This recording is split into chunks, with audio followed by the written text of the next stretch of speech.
This is Will Knight, and we're back with another podcast, and we're doing some shopping today at a vintage store in Brooklyn, New York. Boom. Boom. So introduce yourself. Yeah, so my name is Danny Colon, and I'm the owner and curator of Electrix Vintage, and we're in our studio and showroom right now in East Williamsburg. Okay. So we're off of Morgan Ave for some reference for our New Yorkers. And if not, you can Uber here from Penn Station, and it's fantastic. Or do like I did and Uber here from LaGuardia. Yeah, from LaGuardia. You know what? Just come right here for an appointment. Exactly. Why not? It's the perfect first stop. Exactly. So, Danny, tell me, how did you get started? Yeah, so our start was a little bit weird in comparison to where we are now. Okay. So we started when I was 15 years old in New Jersey. So beach town, very small. It was in Monmouth County, New Jersey, Okay. for some reference.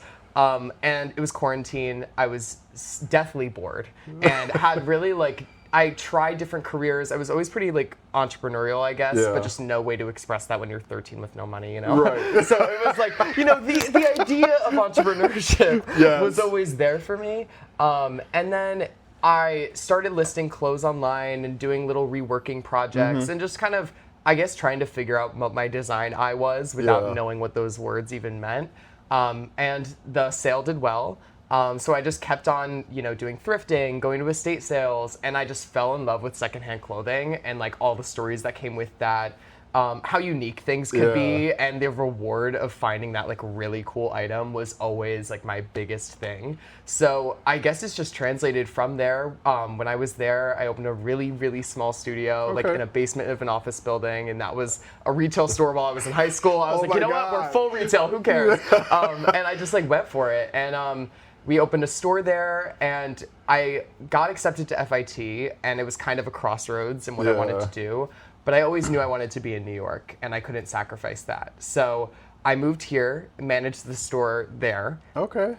Was a nightmare of operationally, that was far too much for You're being the an time. adult. You're being an adult And, at I was 15 years okay, old. now you're living alone. Now you're getting groceries for yourself. Yeah. You have to balance classes and then also do this and also have regular money because I wasn't, I'm not making $1 million And balance for your check- myself. and balance your Yes, checkbook. balance the checkbook. So it was difficult, and I just was I think the only way that this works is if I just take the leap and move it here. Okay. And it ended up working out so that this is better than when it was in New Jersey. You know what's interesting is you were in New Jersey during COVID, and this was all this started, right? Yeah. How did your parents feel about this? Yeah. So, yeah, my parents, it was funny because they always had this mindset with me where they were just yeah. No, absolutely. Let's just do it. Go. Okay. And they were always watching me have my little niche passions, and there'd be blips where I would just love Right. dressing up in costumes when I was little Yeah. and playing these characters. I loved Meet the Robinsons. Oh, I would, wow, I would okay. drag Alright. around the little the invention under the blanket and drag around my house, or the Polar Express. I would dress up in the robe, and then eventually it was cooking. I loved Okay. cooking, and they were be a chef, who cares? So Nice. I think they both have a pretty open-minded career mindset. Yeah. So when I was doing vintage and everything, all they were just keep doing it as long as you can graduate high school Right. and figure your stuff out, and it's working for you. Why not go for it? And I'm very grateful for that. They've always been such supporters for me and very, very helpful. Unfortunately not as investors, but as Right, emotional right, and parental support. Absolutely. You know what's interesting is I have to give a shout out to Khan. Yes. And yes. I was scrolling through Instagram, and he's on my feed. I'm a positive believer in him. Yeah. And I saw you one day walking down the street, and all of a sudden this was hey, what do you do for a living? Can I talk to you? No. You dress really nice. That was a crazy day.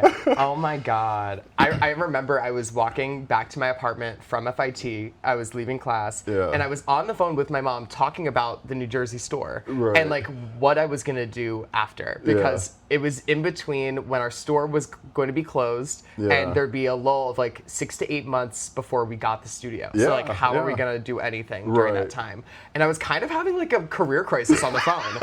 Low key, it was a bad time for the interview.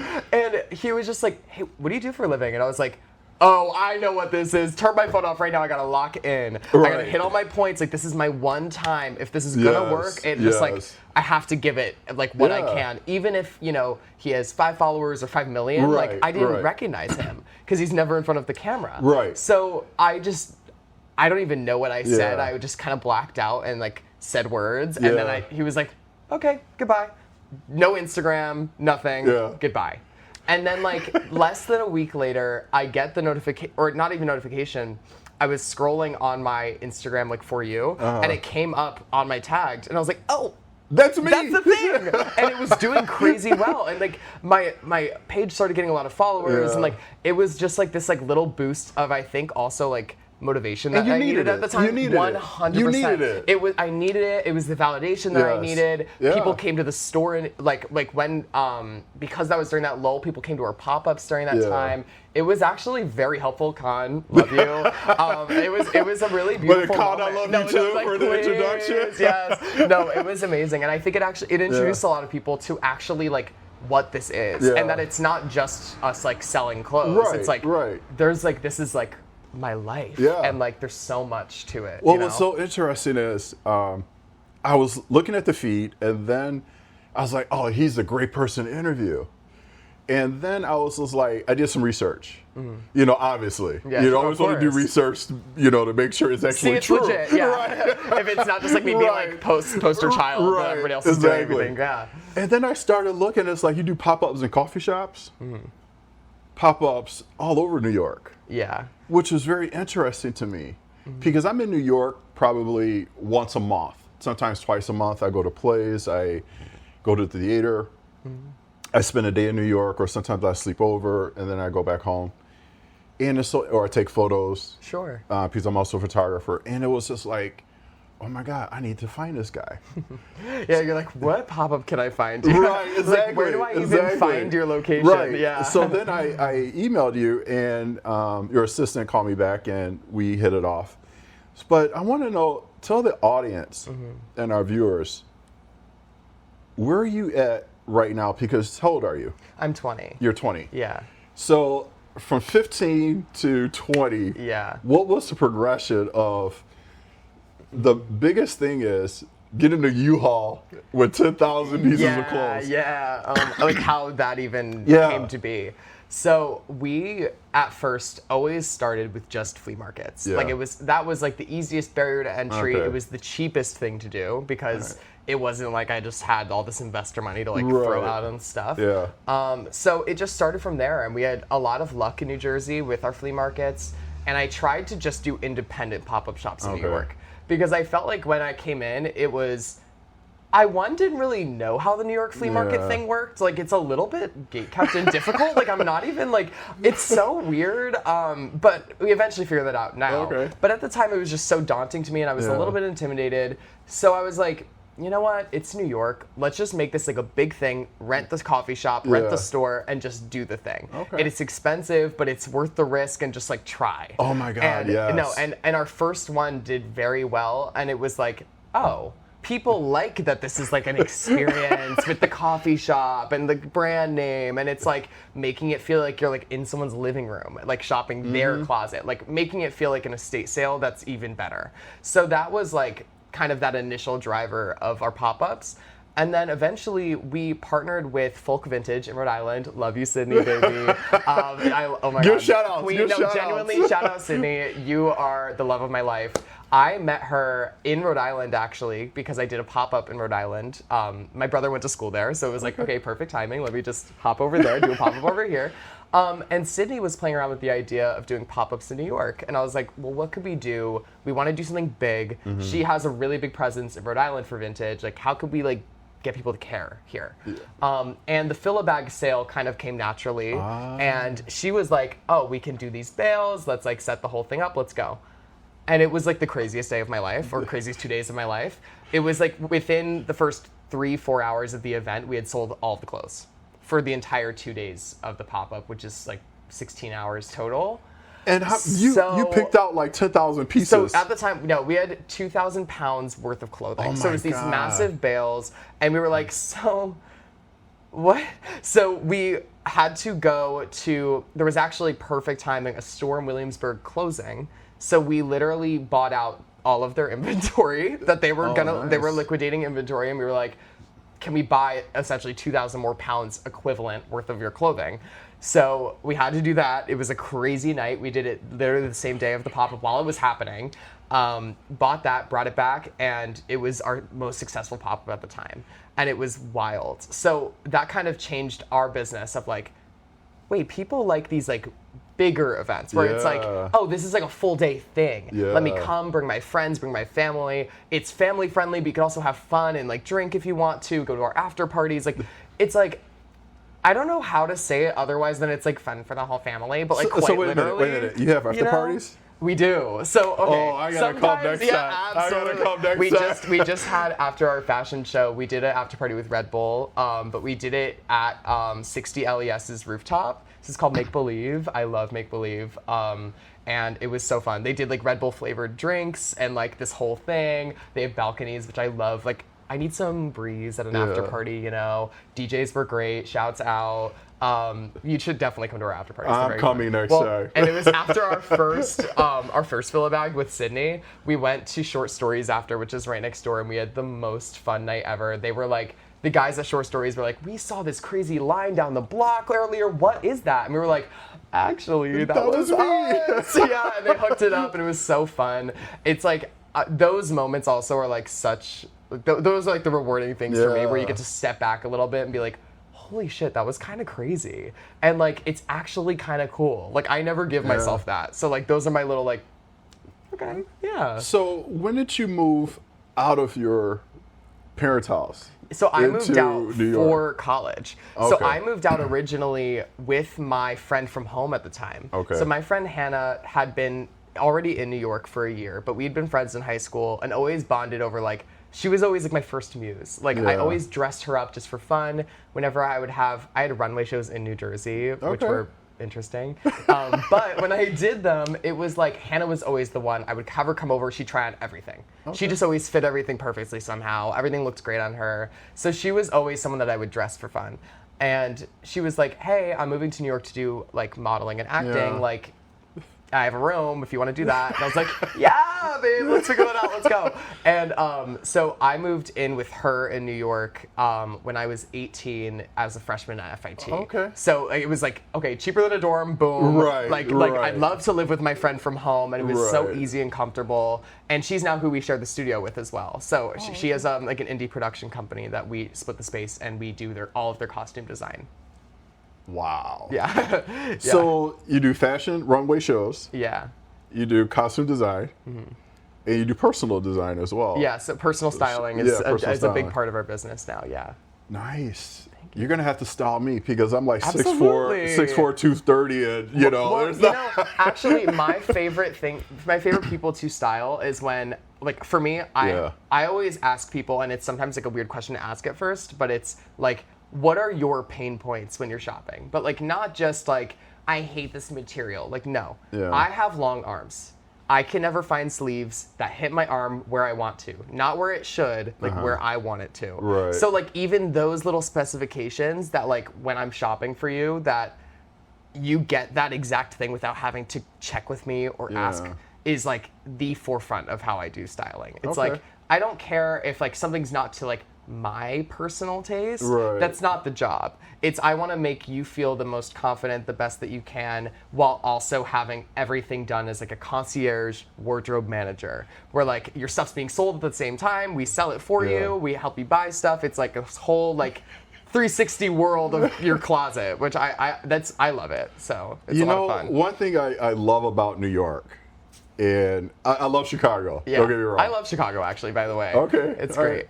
One thing I love about New York is when you get off the bus, the train, Uber, taxi, you see someone crossing the street with fashion. Yeah, yeah. It's like They thought about what they were going to wear out of the house before they... For 3 hours, trying different things on. Like, you can tell. Yes. And sometimes you can also tell when it's, like, seamless, too. You're like, oh, you just are chic. Yeah. Like, as a person, you've just got it. Yeah. I love that. And I live downtown, and I've always lived downtown, and that's always been, like, the fashion there has influenced me so much. Even living or working out here in Brooklyn, it's like East Williamsburg is such like a...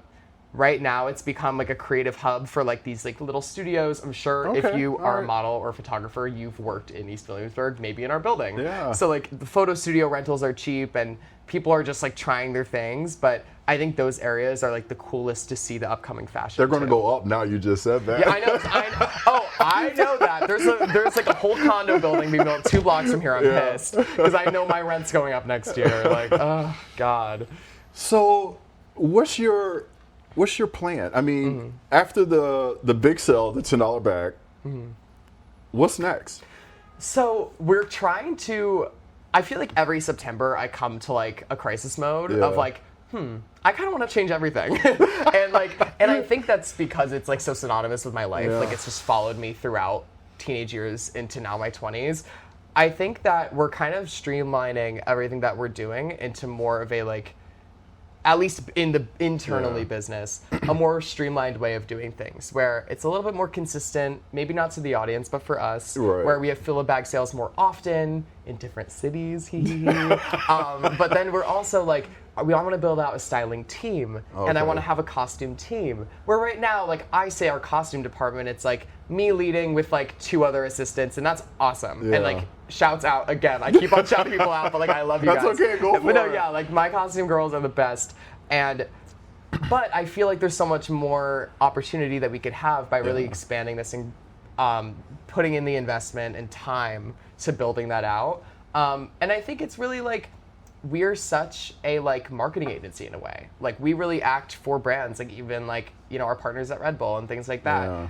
We can really activate on anything anybody wants to do if it relates to secondhand fashion, sustainability, vintage fashion. So we're able to like make an event around something or make an experience around a fun holiday or something that I'm excited to do much more intentional events next year for sure. So one thing about Daniel, which the government name, the government name, which I totally was shocked about, is you pick out every piece of clothing. Yeah, I do. To this day, That's since day one. Exhausting. It is a lot. I'm gonna be honest. It's like it's definitely the like one of the more time-consuming things, especially when it's in person and I can't like call in or something. But I think that makes it so much more special and also helps me with the styling sometimes. Oh, totally. You know, like seeing clothes in the environment that they were like supposed to be, like seeing a like vintage, like a 60s fur coat in the like woman's closet, it really makes it like believable. Yeah. Where it's like, wow, that's incredible. And now I want to make a photo shoot with a woman that looks like this, and it's so awesome. Like that's why I loved. I don't know if you saw, like Gucci just has a new campaign with Demna as the creative director, and the story thing.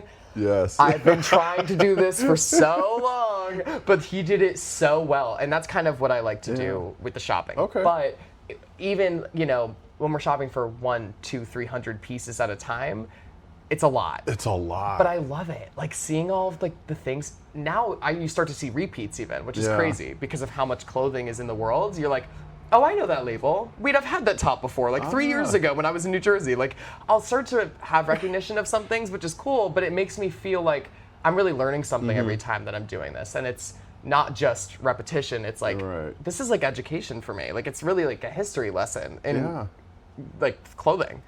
So, I understand you pick out every piece of clothing, but what if you're unable to make it? Do you do like Zoom call or FaceTime with one of your employees? Yeah, so we have a kind of like, this is like our underground network that we don't talk about too much, but I'm totally down for it. We have kind of like an estate sale management chain in New Jersey. So we do a lot of the time is contact like the main manager for the estate sales in a certain area. And this might be in New Jersey, might be in Pennsylvania, it might be in Massachusetts, it could be wherever we're shopping for. And they kind of let us know, like, hey, there's like 5 houses that have sales this weekend. We'll let you in the hour before. Come shop, do your buy, and then we'll let everybody else come. Okay. So that's one example. But then, you know, it's sometimes like people will come to us and be like, I have this massive collection. Either come to my closet, I'll bring it to Brooklyn, whatever the case is. Or these people that manage these estate sales will sometimes, at the end of the estate sale, if like nobody comes or nobody buys stuff, they'll take it all into separate like storage areas, and then we shop from there. Okay. So it's like this, no matter what is coming from estate sales and real people, sometimes it's not necessarily in their beautiful home, and sometimes it's in like a storage unit, for example, in Fort Lee, New Jersey, or wherever the case is, you know? But it's like, I think that network gives us so much more accessibility to like, I can call in and it's okay because I'm still able to see everything and like approve everything, and it's nothing weird is slipping through the cracks, or like, I might change my mind tomorrow, but at least it was my decision that I'm like, you know what, that past Danny was wrong for that, but like, it's okay, I'm learning, you know?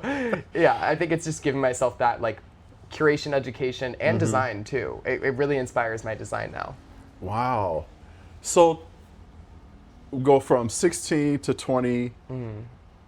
What's next? So what's next?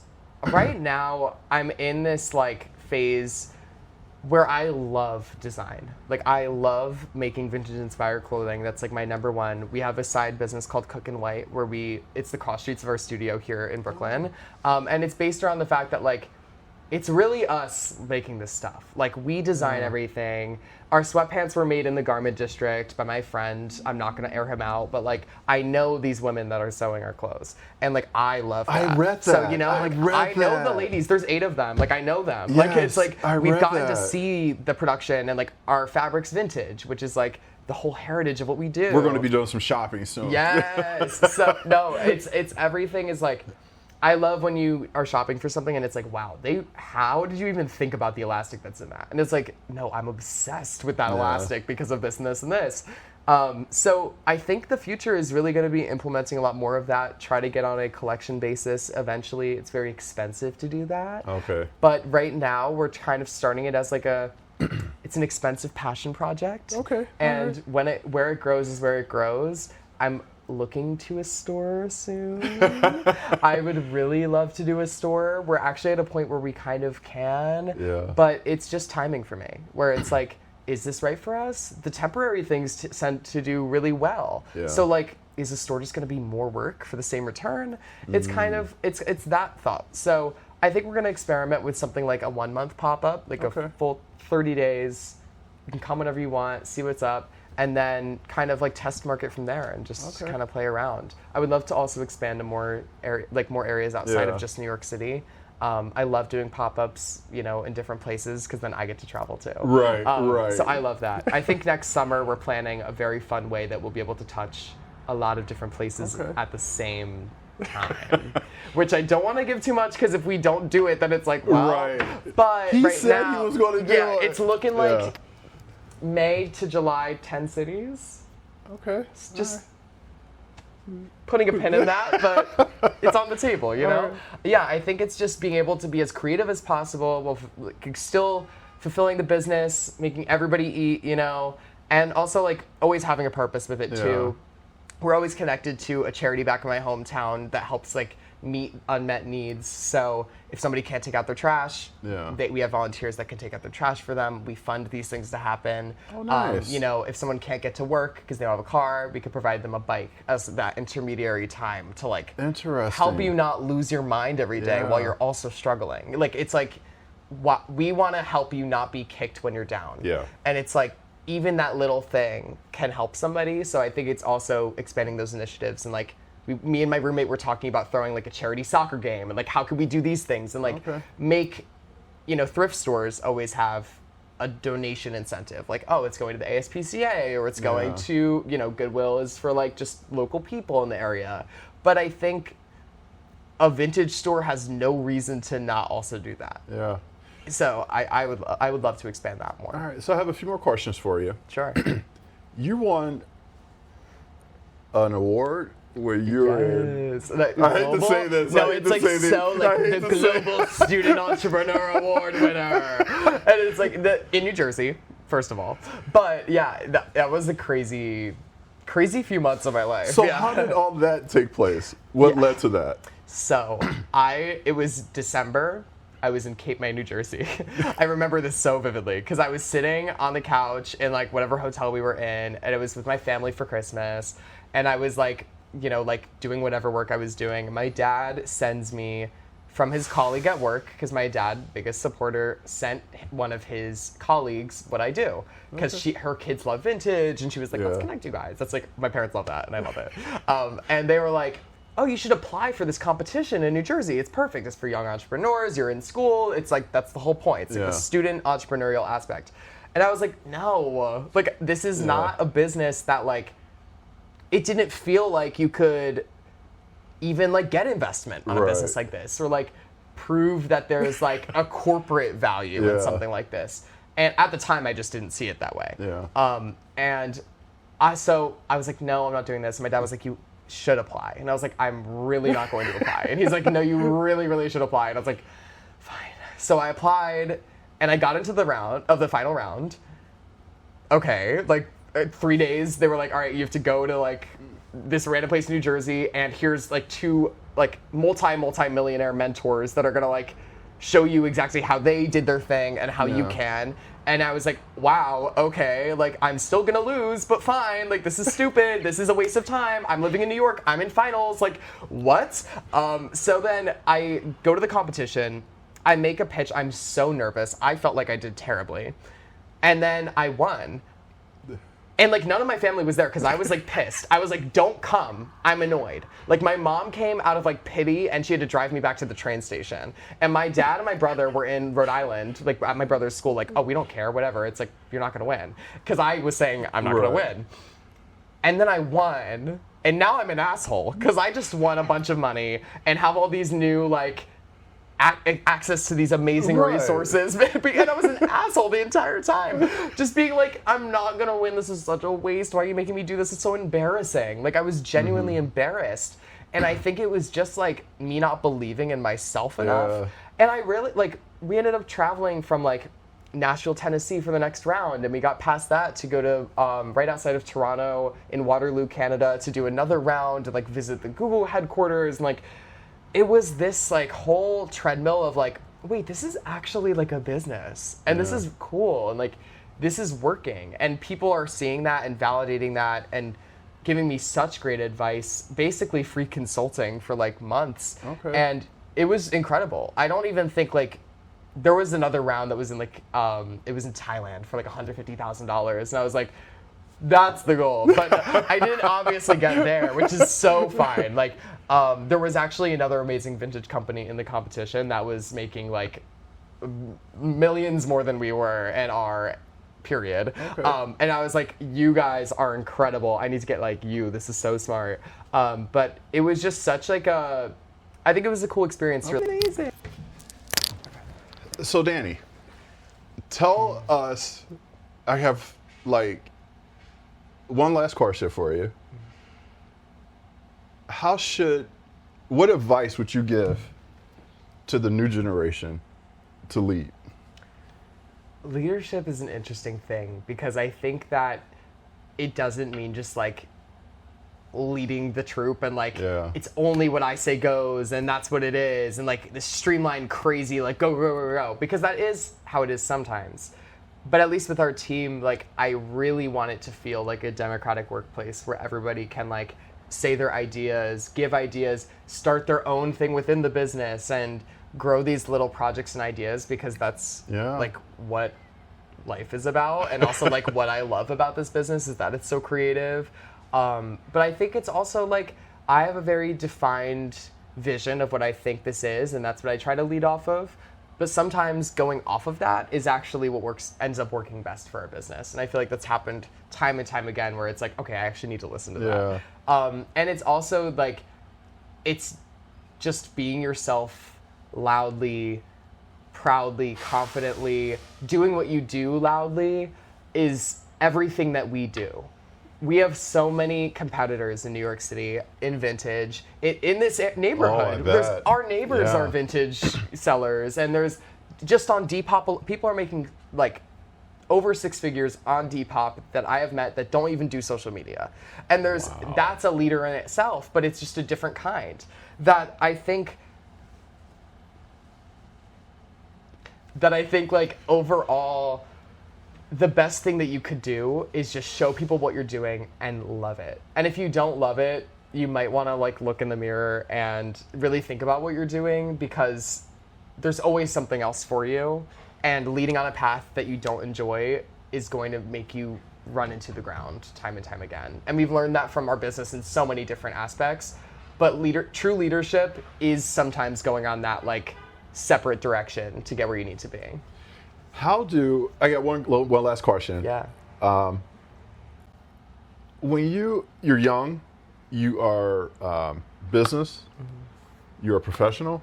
How does other owners or people you go into, because they're not as young as you? Yeah. Well, it's an interesting thing, because I'll go into like Fashion Week and it'll be the coolest thing in the world, and like that's the big seller. Like for a while, I feel like that's what we were carrying our business on, was like, you're young. And like, I don't love that was our entire thing. But then I'll walk into like a factory meeting for production and they're like, you're 20, here's $20 more per unit. And you're like, no, like, come on. I'm paying the same as everybody else. Come on. But it's like, you know, that's just what happens when you're young. And like, it was hard, especially in New Jersey, I think, compared to here, where I think in New York, people have more examples of young, I won't say like success, but like young people trying stuff openly and going for like a lease or something and being young. And they're like, do you even know what a bank check is? I'm like, you're kidding. Right. Like, and does your mom it's a little bit condescending. Yeah, it's like, no, my mom is not co-signing this. Like, I am actually putting my everything on this. Like, I think it's that people thinking, you know, it's immediately assuming that none of this money is mine, that it was not anything. Like, I worked a actually below minimum wage bagel job in New Jersey to fund the beginning of this. Nice. So that's not like, I wasn't digging it out of the gutter, but like that was like what I had to do, and like it's fine. Yeah. But I think that even then, like trying to get my studio lease, it was like my landlord just saw, he was like, no, this is cool, I get it. And it was just handshake, no lease, let's just do it. Okay. Store, same thing. It was like, you know what, I get it. And those special people were so important for me to have at the time, to like believe that it was okay and cool that I was doing what I was doing, and not be fully like pushed down by people that were like, like you're young, it doesn't matter. We can push you out of this situation or get rid of this opportunity for you. And it's like, what? Like that's just like weird ageism that like should not exist. And it's also like the feeling that there's no abundance for everybody in the world. Like I know we had an after party venue that we wanted to host at that didn't end up working out for a random event a million years ago. And it was like, okay, like that just wasn't, like there's other venues we can use. Like just because someone else's after parties tonight doesn't mean ours is going to be a complete flop. Like there's enough to go around in the world for us all to be successful. And that sense of like, I need this, but this little young person's gonna ruin it for me. That was always, it was such like I had to be on the defense every time I'd say I'm 20 or that I was 17 or 16. That was worse. Thank God I'm out of the teen sector, because that was harder.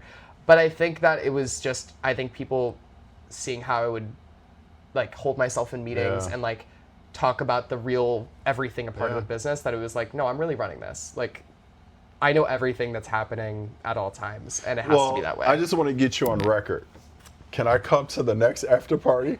Done. Next question. Next question. We got you a bottle. Don't worry about it. You know, Red Bull hooked us up with some awesome Red Bull bottle service. Right. They had like all the cans on a tray. I was like, yes! It was so good. I think our next party is going to be a Halloween party, actually. If you're going to be here late October, I think we're going to do something. I'm going to make it a point to be here in October. Done. But we're doing a costume mandatory policy. So if you don't come in any costume and you have to explain what it is, there's denied entry. No matter 21 plus, I don't care.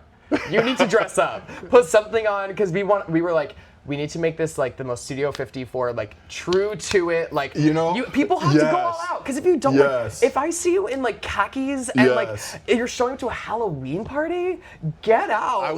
You're not going to have fun. 2 years ago, I went to a Halloween party at the Surgical Museum. Whoa. In Chicago.